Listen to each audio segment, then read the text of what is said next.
All right, I'm here with Lisa. Lisa joined the mentorship, I think, a month or two ago. Um, what do you do, Lisa, and why did you end up joining the mentorship? So I'm a fractional CMO and go-to-market advisor. I typically work with earlier stage SaaS companies, pre-seed, seed, but then Series A and B as well to just help define their go-to-market strategies and build revenue generation campaigns. I think AI has obviously changed so much. A lot of the companies that I work with are in the AI space, so I've been pretty familiar with it from the get-go. When AI started exploding, I knew that I needed to learn a little more deeply how we can build some of these programs from a marketing standpoint. And so that's really what led me to join the mentorship. Got it. And was there something specific that you were that was challenging for you, or that you were like some kind of specific problem that you were trying to solve? Yeah, I think it was really just kind of understanding all of the different types of nodes and how to put the pieces together. And so I had started playing around on my own and I was having trouble getting just a truly functional agent together. I will say I probably started with the most complex use cases, Mhm. which but on the flip side, right? Like the most basic stuff, it really wasn't going to have an impact for the companies that I worked with or in my day-to-day life, right? Having an email manager or an autoresponder for a form, okay, yeah, that's great. But really getting into some of the more complicated use cases, I was trying to build some agents for ad generation for a B2C company that I was working with. That's what's going to move the needle, right? Yeah. When I started just getting stuck and getting frustrated, and this had, I think, popped up on my LinkedIn, I was like, let me check it out. Yeah.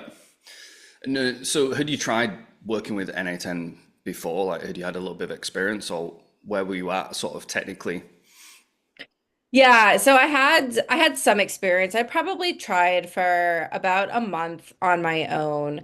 And again, I also think things have changed so rapidly. And I know N8N now has an AI builder where you can just kind of speak what you want it to build. But when I started, a lot of that wasn't necessarily in place.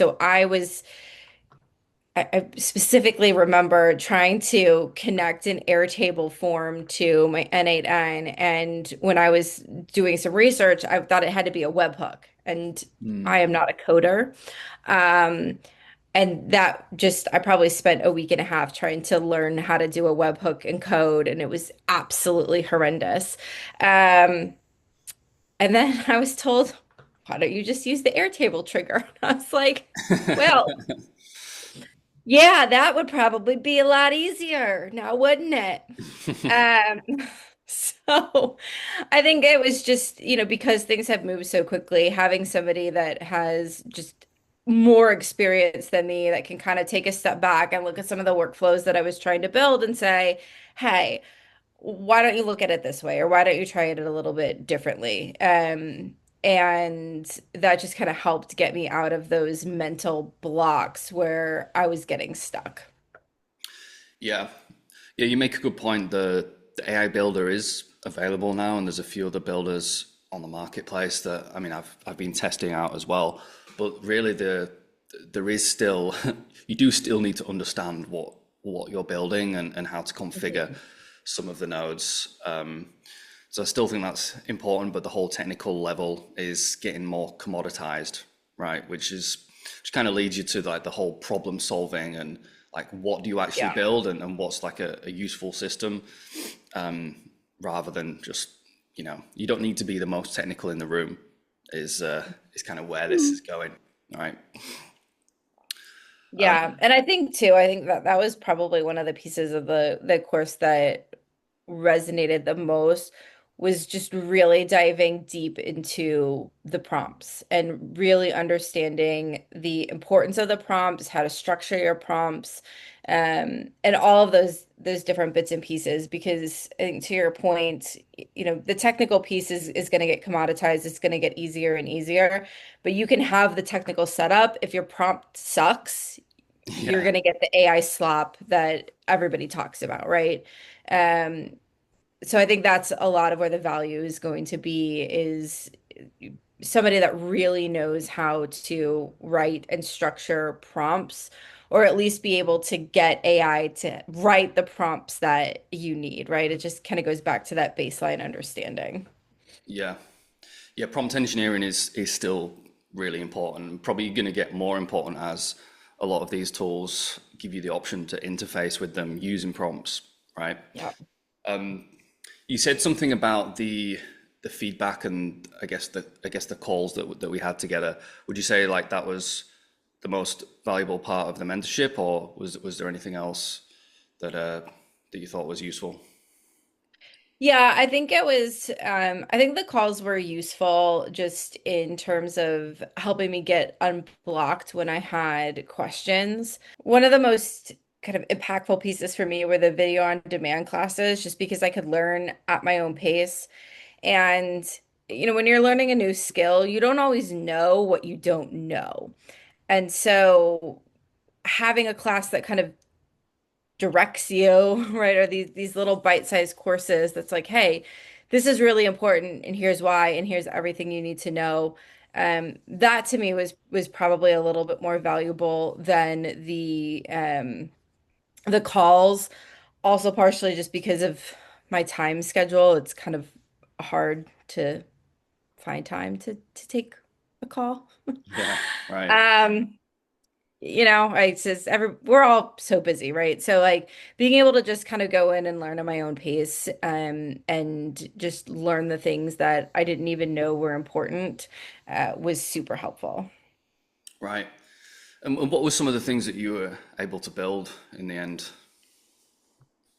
So I have done an ad generator, which technically has been set up very well and I'm happy with, but I still think we have some room for these models to be improved. Like you're never getting your images 100% correct. There's usually like one thing that is not great, and you can tell it's AI. And just because I have worked so much in AI, I'm a little bit more sensitive to the hallucinations, and I think just have Right. a higher bar.